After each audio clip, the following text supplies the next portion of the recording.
Welcome to episode 75, Mental Health Hour. Uh, Revisiting a topic tonight we did in the past. Um, Talked about grief and loss before on the show, and it is one of those that deserves more than one episode. So, wanted to dive back into it again tonight, cover some more stuff. Um, as always, please go ahead. If you are listening for the first time, you like the material, you like the content, uh, give us a follow, give us a share. Uh, Follow us on all socials you can hit up our bio link. It's bio.link/TMHH. Hattie is dropping it in the chat for us. Appreciate that. And welcome everybody in chat. Good to see you guys tonight. See everybody chitting and chatting. Gemma, how are you doing? Not too bad. Not too bad. Hanging in there, trying to avoid getting the COVID from my family. But seems like a good opportunity to not have to go and visit, I suppose. Yes, we as it was mentioned earlier, it is Thanksgiving Eve here in the States. The big Thanksgiving festivities going on tomorrow, and it kicks off. Well, I guess Halloween kind of kicks off everything, but Thanksgiving kicks off the Christmas season. Um, I don't not that I don't allow. We don't put our tree up or any of that until the first weekend after Thanksgiving. So that's kind of our go-to time. But with the holiday season comes, of course, the holiday depression that some of us, most of us, all of us can experience, and it's not uncommon for anybody. But that will be next week. We talking holiday depression, as that has been a very highly requested episode again from pretty much all the chat, and everybody in Discord is excited about it. I assume we're going to try some things. We've got some ideas in the works for either that episode or a future episode. We'd like to involve whoever would like to, that doesn't want to come up and do a whole episode or whatever. Um, we're kicking the idea around of doing some recordings, me, Gemma, and whoever. Let's just say Hattie wants to say a few words. We'll record like a 3 to 5 minute spot with us, not live, just the three of us, and then we can pop that into our StreamYard here and then play it during the show. Yeah. As long as you guys are comfortable with that. Anybody wants to give it a try, please reach out to us in the Discord or any of the socials for that matter. And we'll schedule something to get a recording made. Hopefully we can do a pile up of folks, and we could have 5 or 6 of them maybe to play throughout either the holiday depression stream or a future stream. But we got another week before we do holiday depression. This week we're revisiting grief and loss. This topic is a tough one for a lot of folks, and everybody, I don't care who you are, everybody experiences it. Whether it be the death of a loved one or just, something as simple, and it doesn't have to be, I shouldn't say simple, because what might be simple to me is a very significant loss to you. It can be, it doesn't have to be death of a family member or a spouse or anything like that. It can be, your favorite store closed. And that might devastate somebody, maybe not so much me, but that could really throw a wrench in somebody's whole life if they did all their shopping, really enjoyed that particular venue and all that.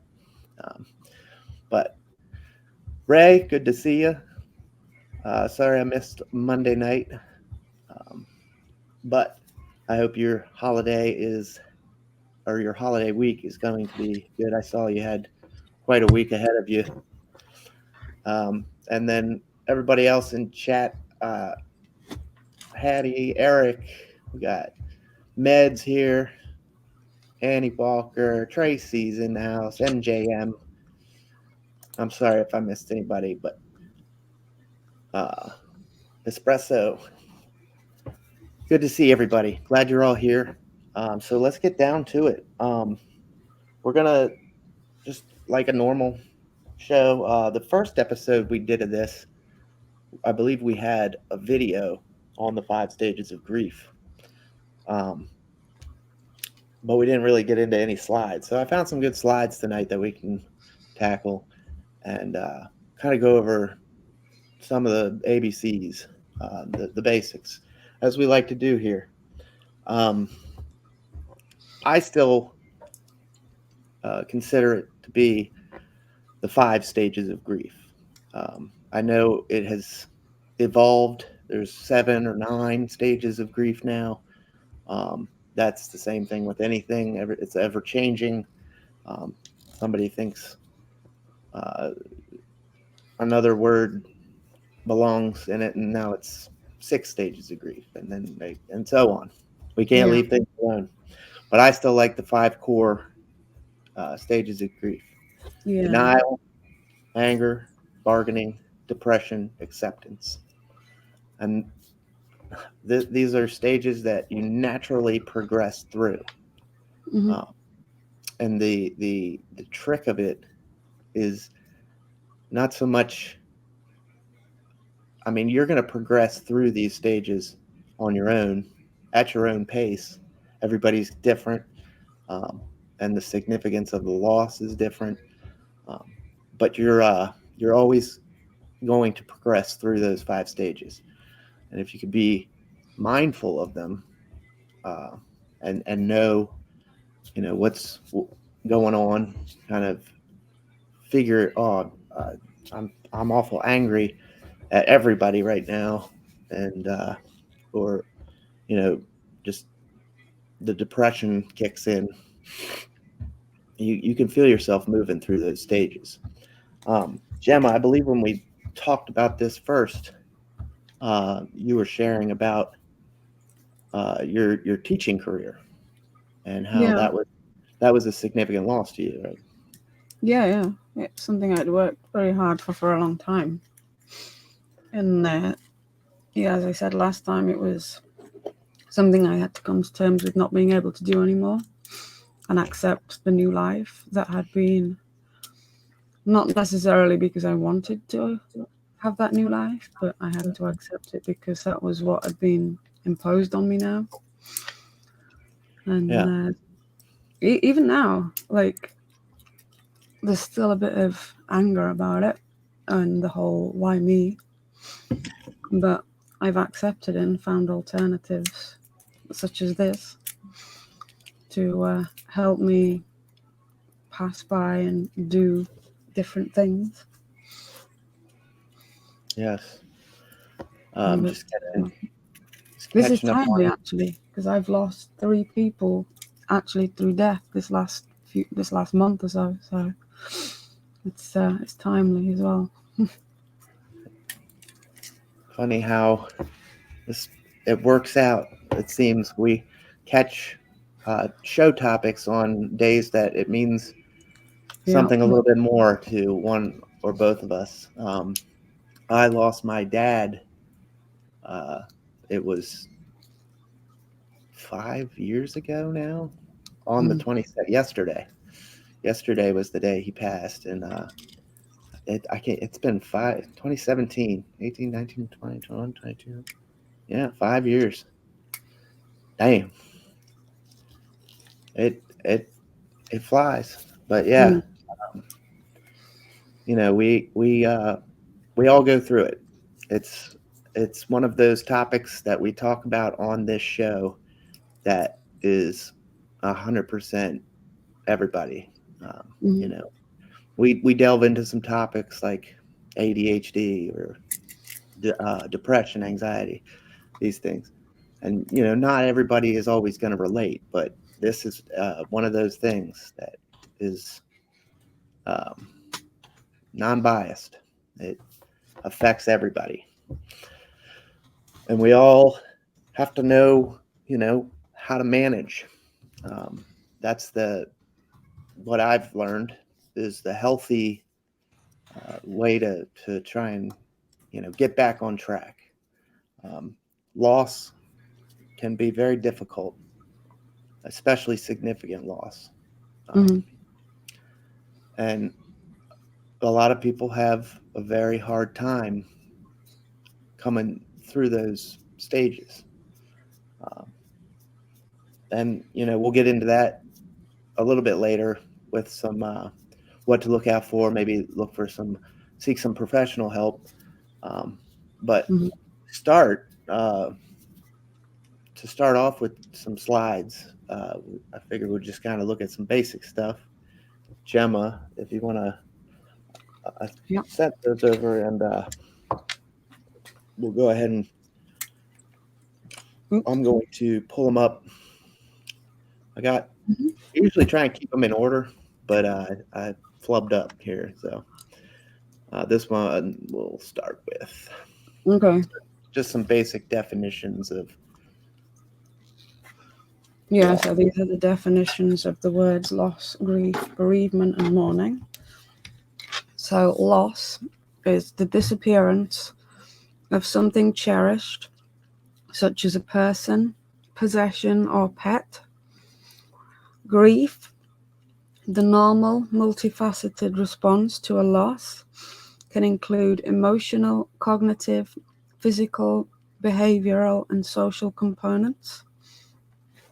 Bereavement is the process of adjusting to a loss, and mourning is the culturally structured response to grief. Nearly. Getting you already on the first slide. Yeah, nearly.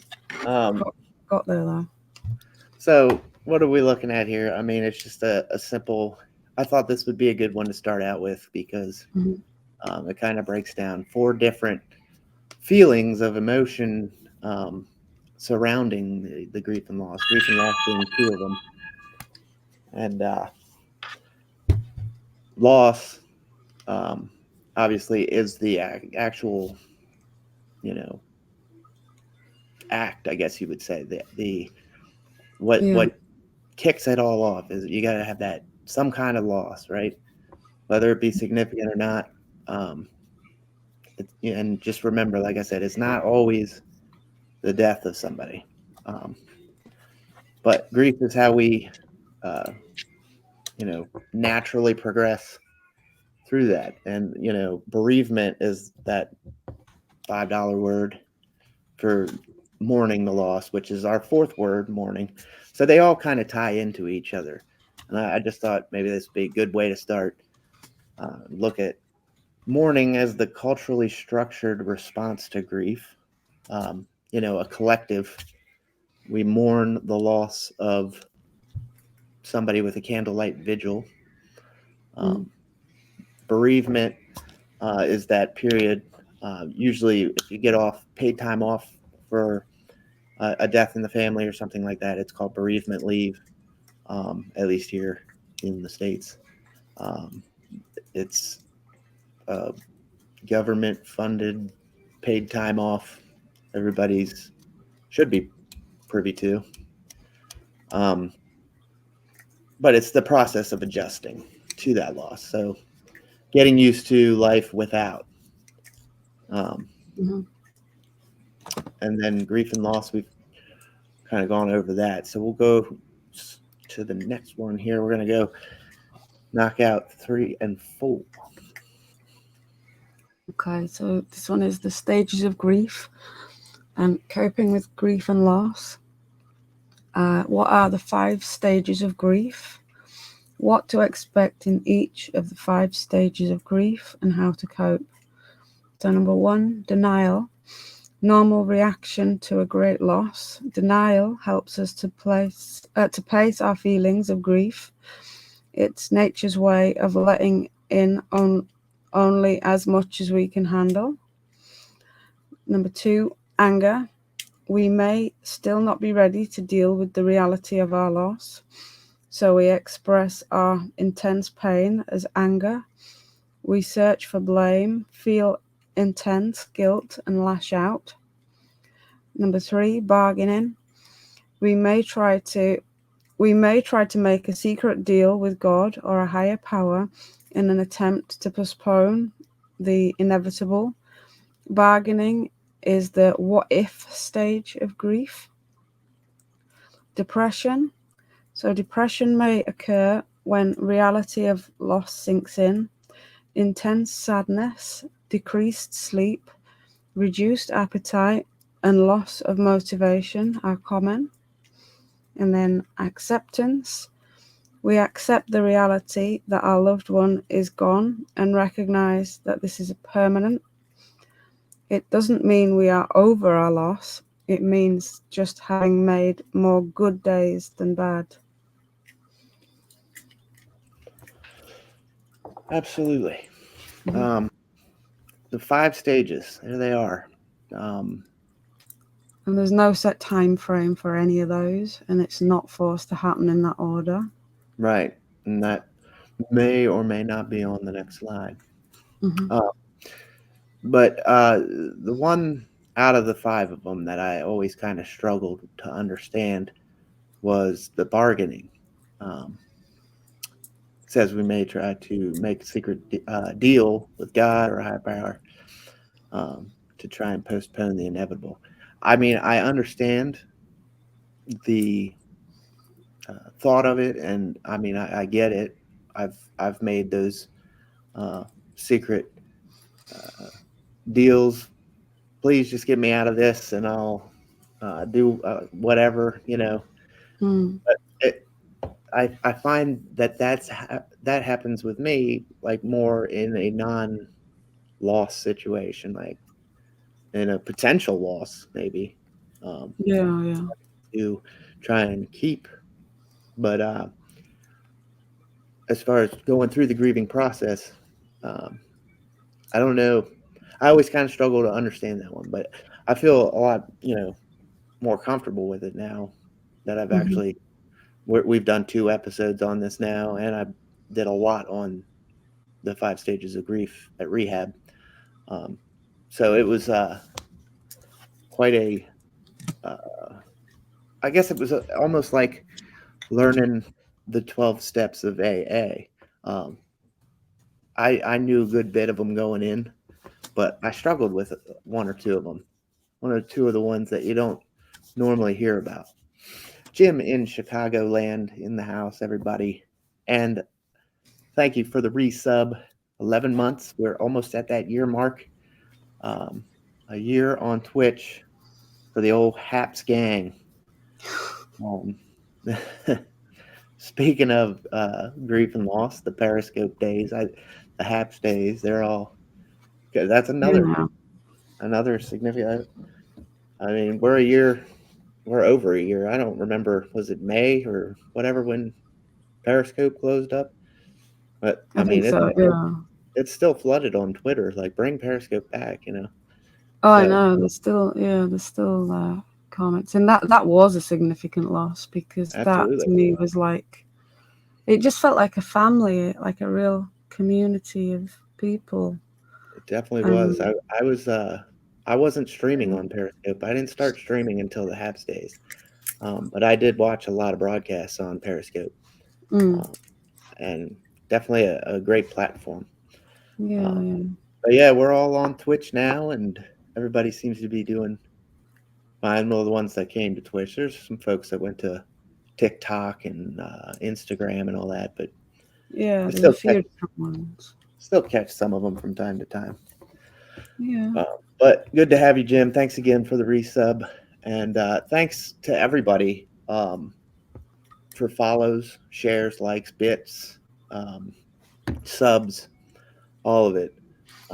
We really appreciate it. Like I always tell you, everything goes right back into the show. Matter of fact, I gotta shoot Gemma over some money for the software, some of the software we use Yeah. for the show. So it all goes right back into the show, and we appreciate it. And we enjoy doing this show. Um, so that's enough for us. And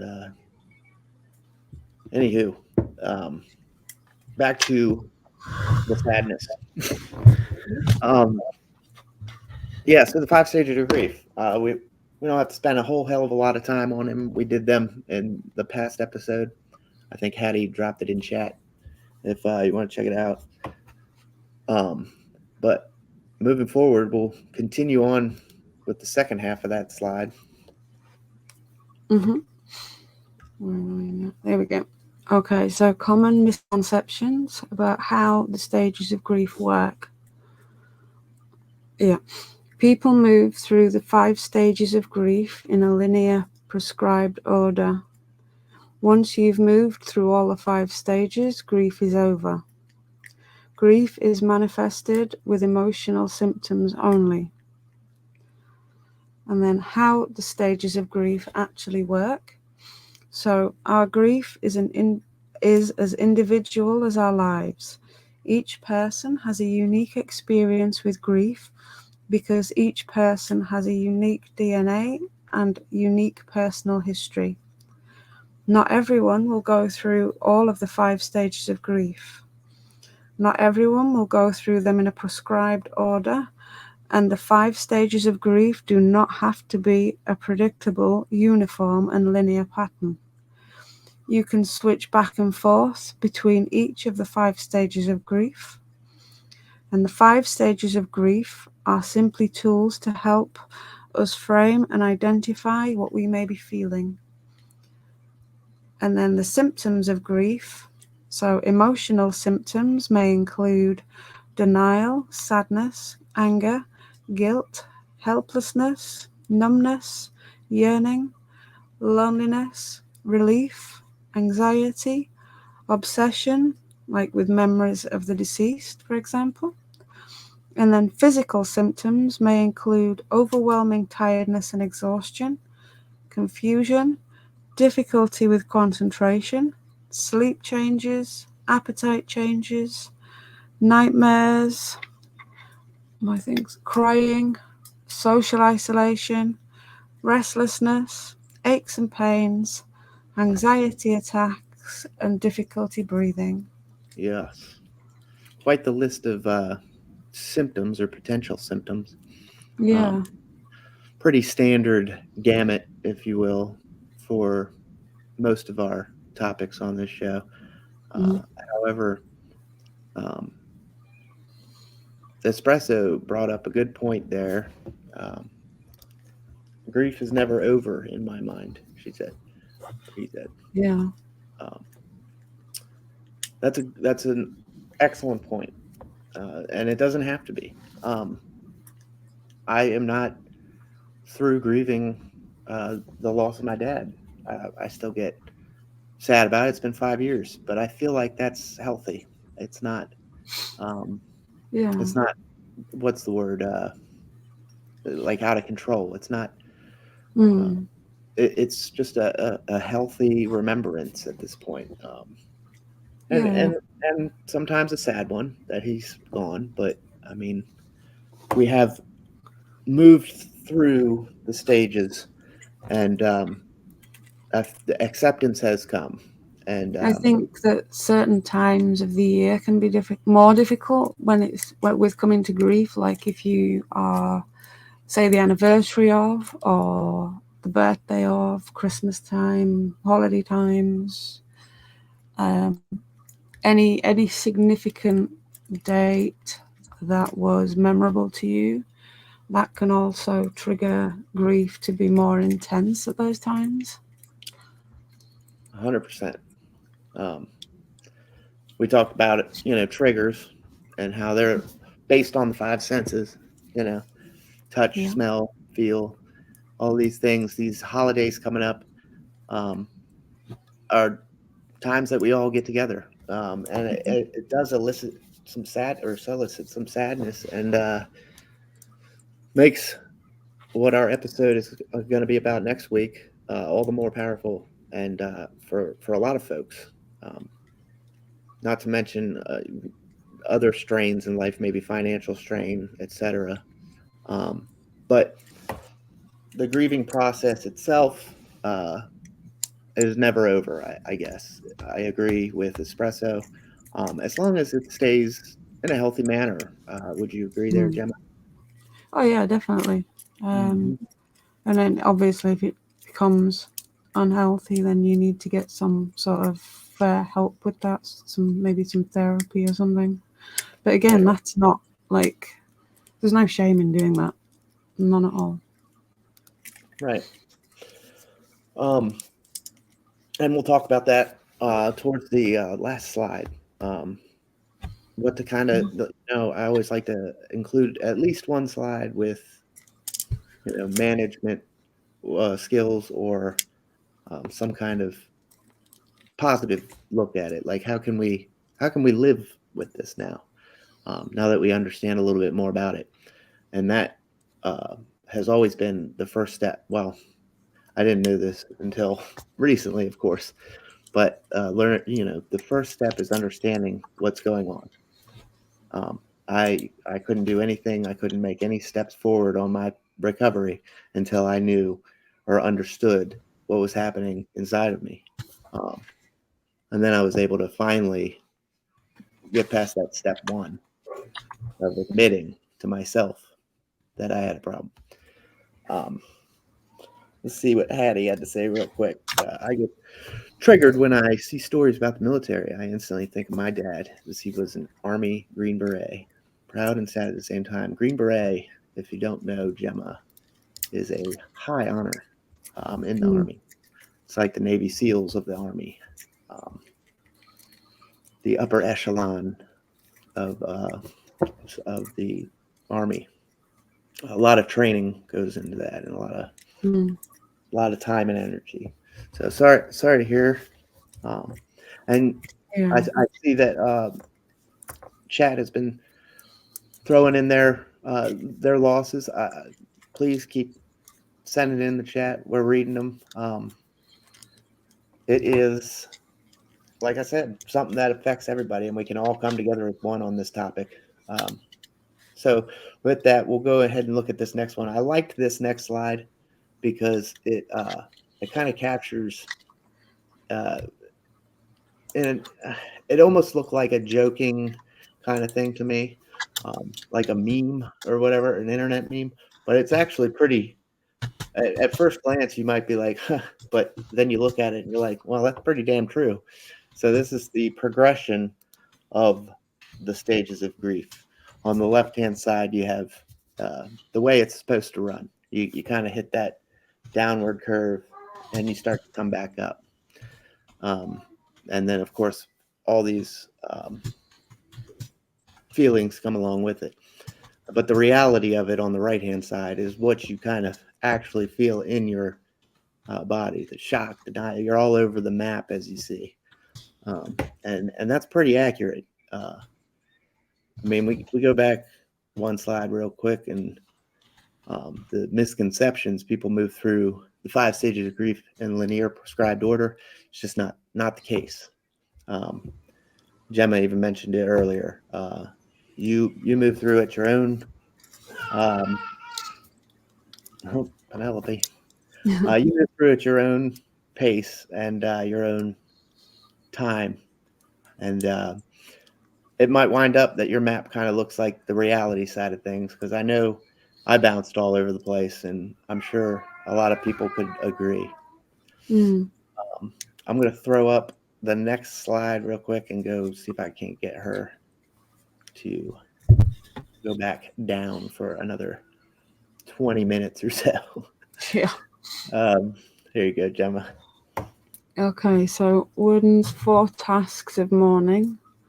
So task number 1, to accept the reality of the loss. Task number 2, to process the pain of the grief. Task number 3 is to adjust to the world without the deceased. And task number 4 is to find an enduring connection with the deceased while embarking on a new life.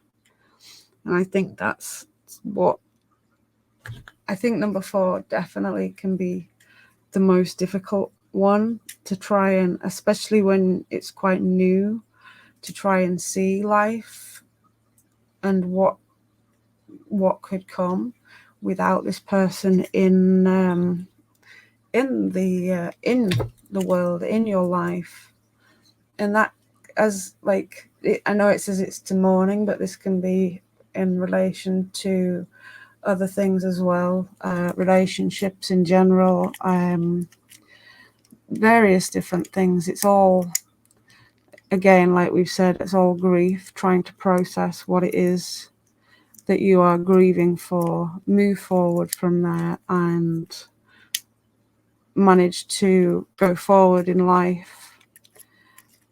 Not like, obviously you're never gonna like be over it fully, you're never gonna forget it, but to be able to move forward in a healthy way and Absolutely. still be able to remember the person that you've lost, but in a healthy way. Yes. And that's what it's about, getting to that stage. And it, like we've said many a time, there's no set time frame in which this can happen, and it doesn't have to come in the order in which I read them as well. It can. Everybody is unique. Everybody will Yeah, these grieve 4 their tasks, own. Yeah. that kind of like the 5 stages, just what everybody tends to go through and hit that dip like we saw. Yeah. But I liked this. I hadn't heard about this until today, and I thought I'd include it on there.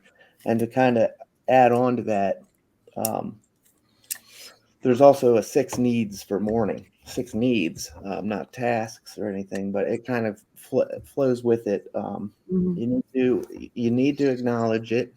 Now, when I looked at this, it was clearly it was pointed or targeted towards a death of a family member. Mm-hmm.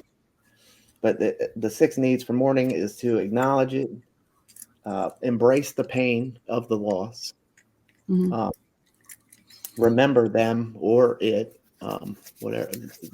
This, like I said, this was towards a loss of a family member. But remember them fondly. We all go through that stage, particularly where we have the sharing of the good times and what have you. Mm-hmm. um, Develop a new self identity, and that simply is just like task number 3 there.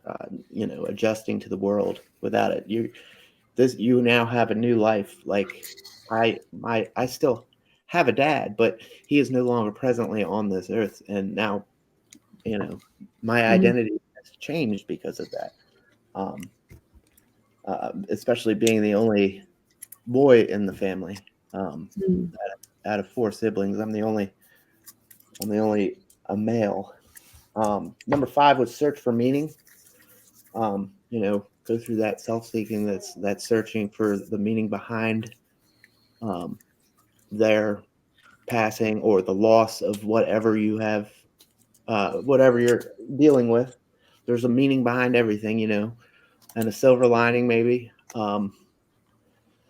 And then the last one was receive support from others, and that's so huge. You can't say enough about uh, being able to take that step. A lot of people want to be left alone and mourn by themselves, and that's completely fine. That's normal for the initial ongoings of a significant loss. You kind of close up, close off, and you know isolate.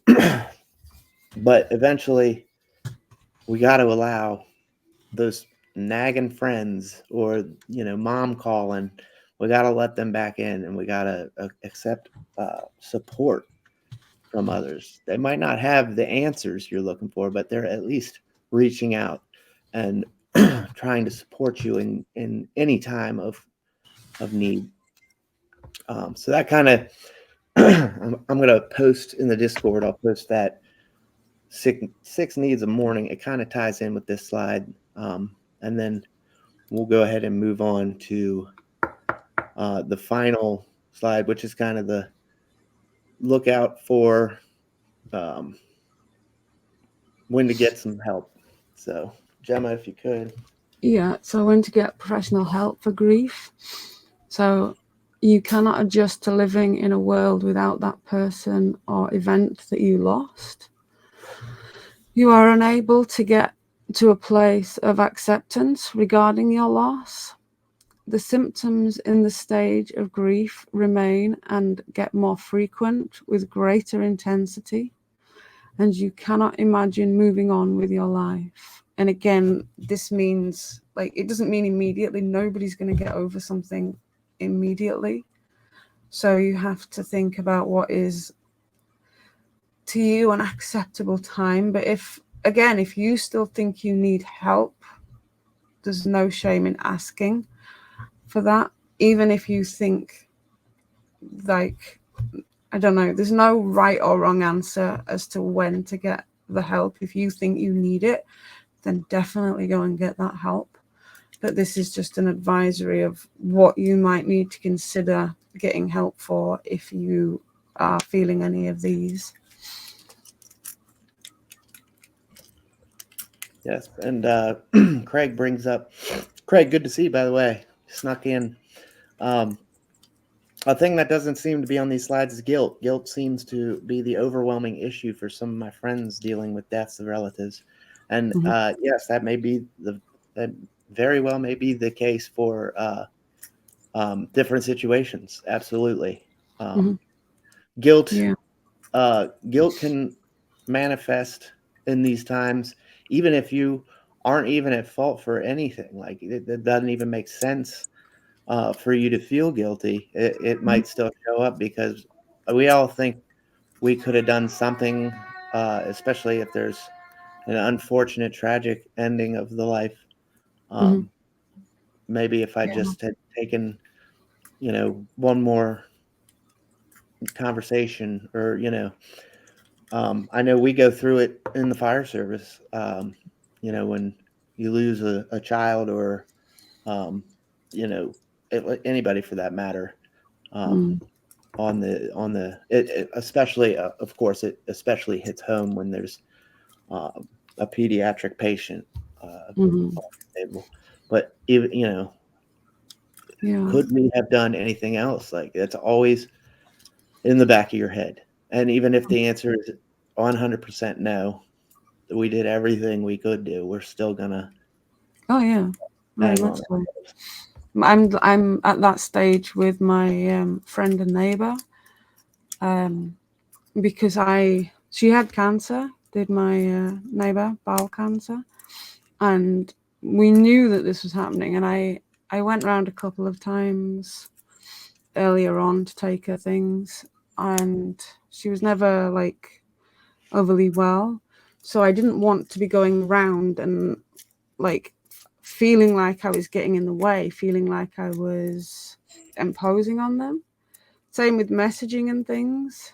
But now that she's gone, I wish I had have, because I didn't really get to speak to her much or see her much in the final days.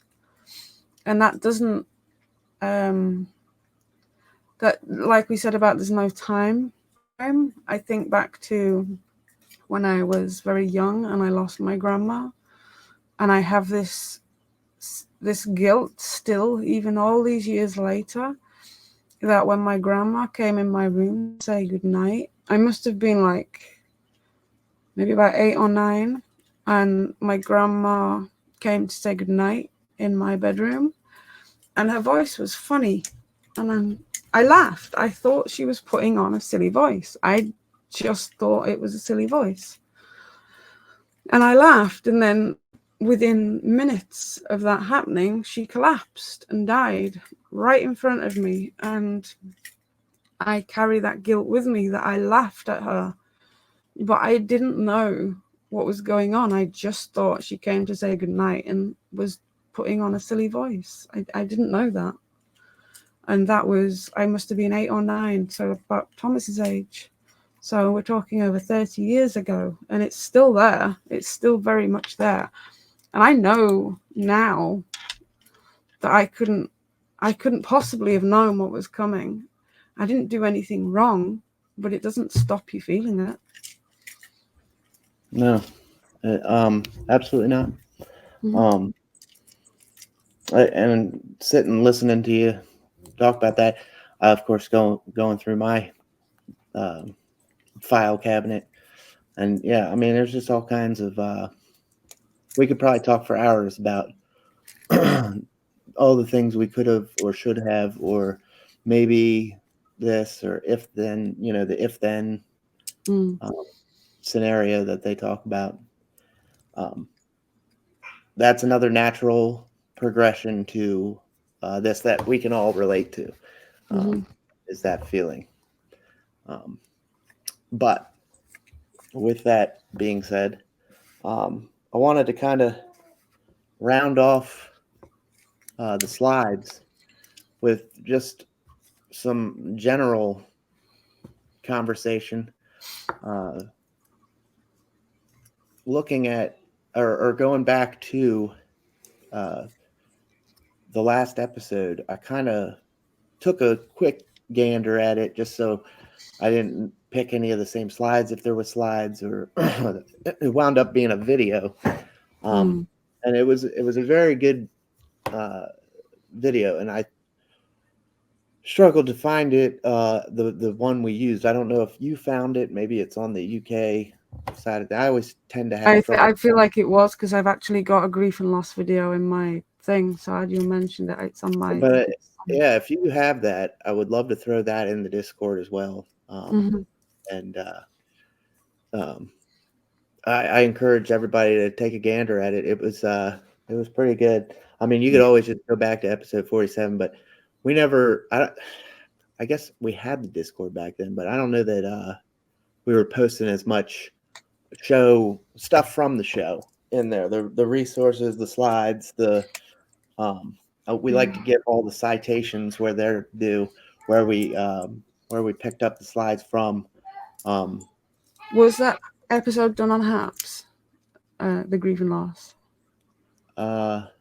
No. Okay. I was going to say we didn't get the Discord till after HAPS disbanded, sort of thing. No, we only did, out of the 75, we only did 25 of them. Joseph Burke was our last HAPS stream, and he was episode 25. Yeah. And that is a loss as well, because I know you especially had got, it was the first time you had gone live for yourself, and you made this whole show based on what you found HAPS to be. We met on HAPS, and I did my first episode, being number 5, on HAPS, and that was the first time we had done it together. So it did feel like a significant loss. And I do remember you going through the like, even myself. Oh, big time. I think you felt it more because you had put so much effort into wanting to do this, and it was your baby. It was what you had created, what you had envisioned for what you wanted, and it wasn't just about making a show. It was more of a personal level for you, because it was not only helping your recovery, but it was to help other people as well.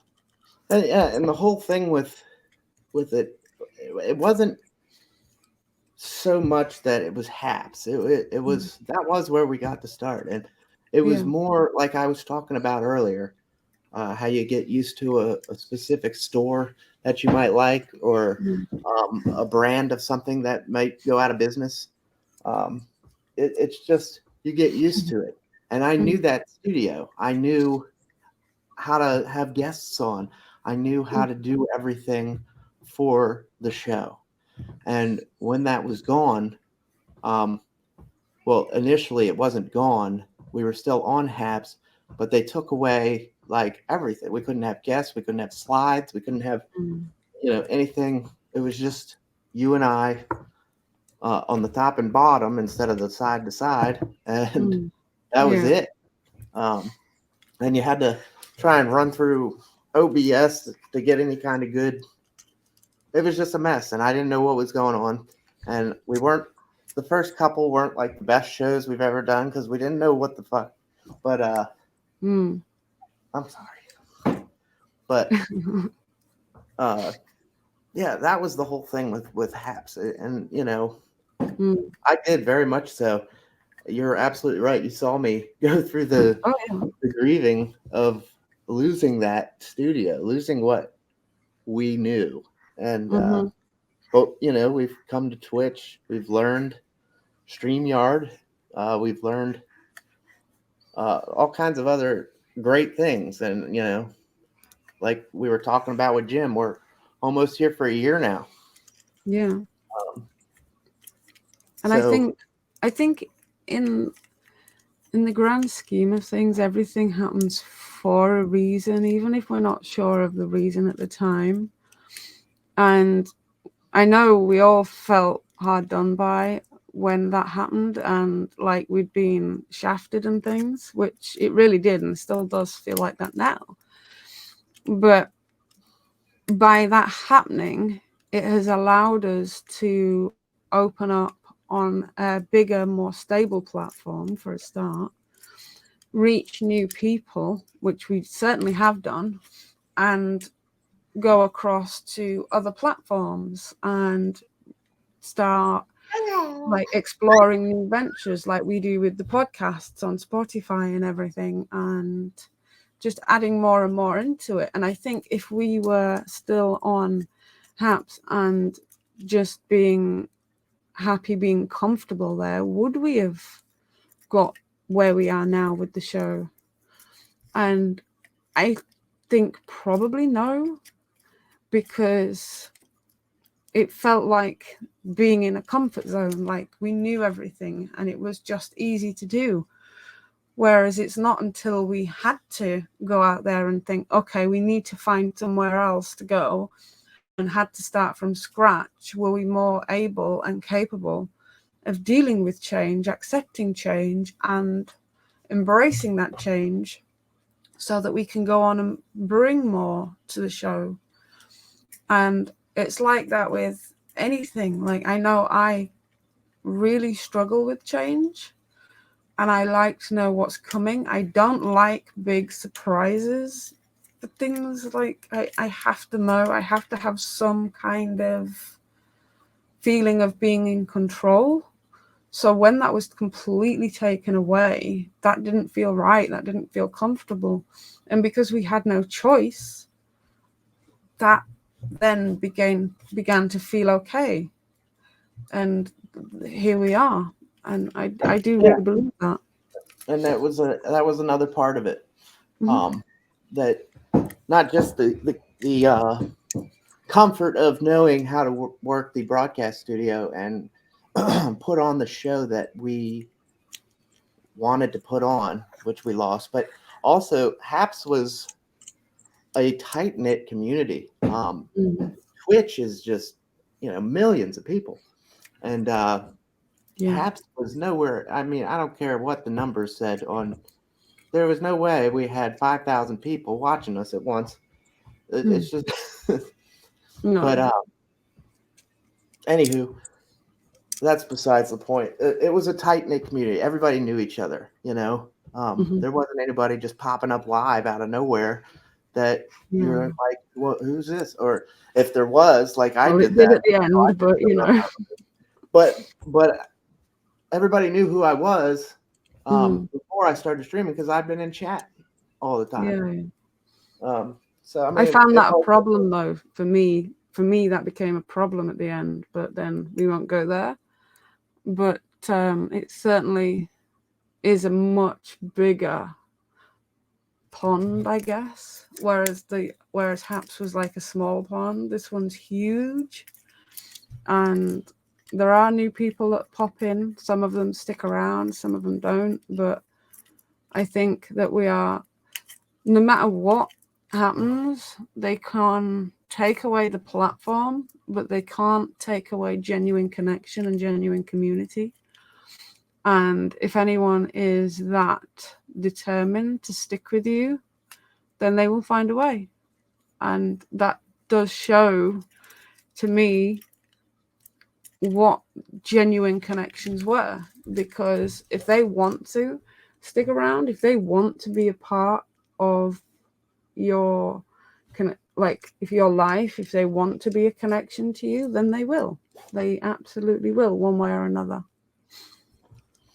That is right. That is right, little girl. You're gonna learn about all this stuff. Well, Yeah, espresso, me too. That was Periscope was what helped me get over my agoraphobia and everything. agoraphobia. Yeah, that word that we say differently. Agoraphobia. Yeah, you see it right, see? But yeah. So I mean that was the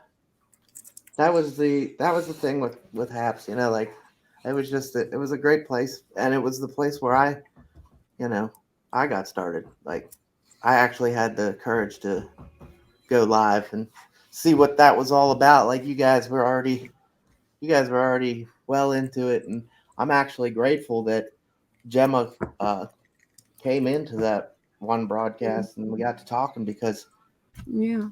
I don't know. I mean, I'm sure I would probably still be doing the show if it was just me solo, because it Mm-hmm.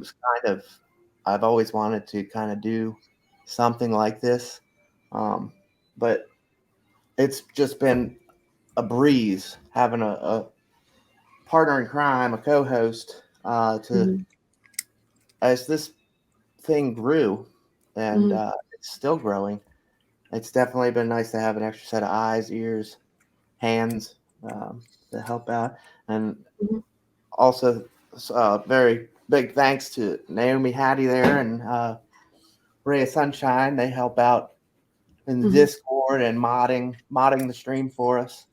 Um, and then we gotta shout out all our subs and all of our bits givers and all of you folks that are here week in and week out.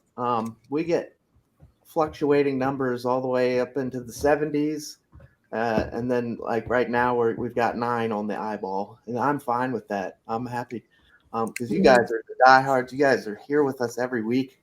You guys like the discussions that we have.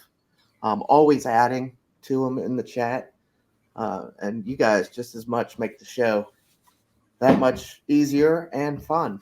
Um, so The a shout numbers out to differ all of you guys. on the numbers differ on StreamYard to Twitch. It says there's 11 on Twitch. Yeah, So, just but either way, the numbers are irrelevant. yeah. I guess the message is the same no matter who's listening, and we do seem to pick up a lot of replays and things. So the message is still the same, regardless of how many's listening. And that is my news. Yeah. She did a very good job yesterday. She had her first COVID booster, or her first COVID shot. We got her. She's getting all the other vaccines right now, all of the normal ones. So we say, go ahead and 6 months they got to be now. You believe that? Yeah. So she did really good with that. She's not a big fan of the shots, but she didn't I don't quit. think anybody is, but yeah. But I thought she'd be sore or something. They said uh, that kids they've only had reports of um, agitation from the soreness from the site. Yeah. And I'm like, or what was the other one that was big? Lethargic I'm like, how the hell can you say that was any different? Because she's always pissed off and or sleeping. Yeah, that's just a It's baby thing. about 10 minutes, and then it's, I'm bored. I want to do something. Yeah. You know Yeah, that. Thomas and I had our shot on Saturday, but I had the COVID and the flu at the same time. So it did kick my ass a bit on Sunday. But yeah, it's definitely going to be something that we have to have every year now as well. But Oh, and yes, Hattie mentioned to add all the replay viewers on YouTube as well, because you yeah, guys actually, YouTube's growing. We're up. mm, We're up almost to like 1.3K followers on YouTube. I was really I pleased thought it with was that. more than that. I thought it was nearly And, 1.5. and everybody that is listening to the podcast, somebody's listening to it because we just hit over 200 listens. Oh wow, okay. You know, and that was slow going at first. Like that number sat at like 9 for a while, but it's taken off. Mm.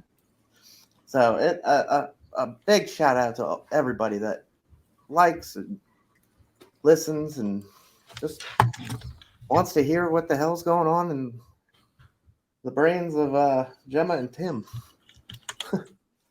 But with that being said, before she pulls all of my chest hair out, I think we can go ahead and do some community calendar.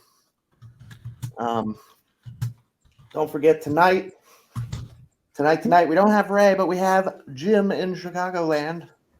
He is in chat with us today, and we are having a celebrity catalyst, from what I understand. Okay. So pop on over. He's going to have a guest on Catalyst tonight. If you are a fan of the show, or Jim, give him a follow, give him a like, give him a share, give him the love that you give us here. Is it a secret celebrity, or are we allowed to know now? Hannah goes by the name of the Twitch handle of Love Squirts. Oh no, I'm not familiar. Ouch. Ouch. So Ray, we've mentioned Ray too. Ray said that Ray normally streams today, but it's the holidays and he's got a busy work schedule due to the holidays. So we wish him well this week. Get after it and be safe. And then of course the Beardo and Weirdo show. Those guys are fan favorites. Haven't seen them in a while, but might be taking some holiday time themselves. But we'll round it off again with Ella. Ella. I actually have to reach out to Ella. I haven't heard or seen her on Twitch in ages. Probably a week and a half. But yeah, for all things bunny. Here's one. Another one. Stop pulling. It's the only one I have left. As I say, Thomas has taken them all. The kids love them. This one's a Bluetooth speaker. Hooks to your cell phone. But there's more than just electronics there. There's apparel, bags, clothes, stickers, masks, all kinds of goodies. Go give Ella a follow on Twitch and pop over to her store there for the holidays and pick up some bunny merch to help her in her fight to rescue all the bunnies across the globe. And that is it, my friends. Oh, and Gemma. Don't forget Gemma. I know she put you up here. But you know Gemma's stream. I can't find you.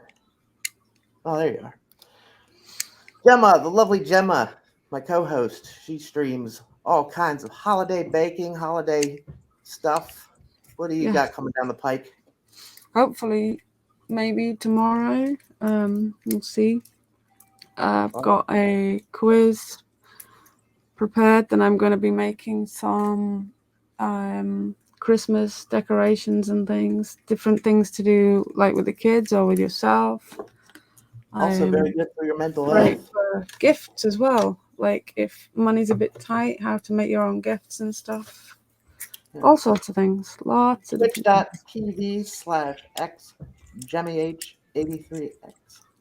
I'm going to be dropping those X's very soon. So it's the same as everywhere. There we go. All right, Heart Thing Chat. All right, guys. I hope everybody in the States has a happy Thanksgiving. If you're listening across Yeah. seas, I know you might not celebrate, but have a happy Happy Thanksgiving from us Thanksgiving. as well. Right.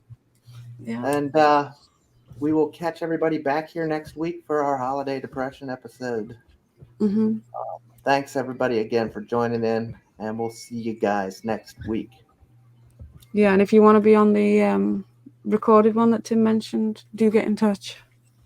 Yep. Bye now. Bye.